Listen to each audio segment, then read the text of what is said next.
আজকের ২২ তারিখে যে পরীক্ষা গিয়েছে তথ্য যোগাযোগ প্রযুক্তি চট্টগ্রাম বোর্ডের, তোমরা সবাই মিলিয়ে নাও প্রথম পেজটা।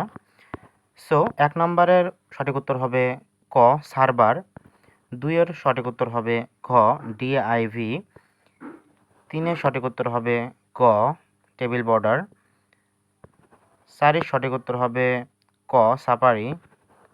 ৫ নাম্বারটি কেটে গেছে, তার জন্য আসেনি।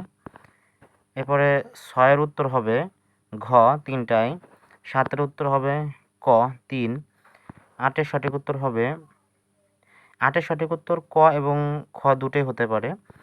৯ এর সঠিক উত্তর হবে গ ডিআরওপি ড্রপ, ১০ এর সঠিক উত্তর হবে গ জন্ম নিবন্ধন নম্বর, ১১ সঠিক উত্তর হবে খ আপডেট স্টুডেন্ট সেট রেজাল্ট। তোমরা দেখে নিও। পরের পেজ পেতে অবশ্যই চ্যানেলটি সাবস্ক্রাইব করে রাখো। আগামী ৫ বা ১০ মিনিটের মধ্যে আমি আপলোড করে দিচ্ছি। আর যদি কোনো ভুল থাকে আমি কমেন্ট বক্সে পিন করে রাখবো।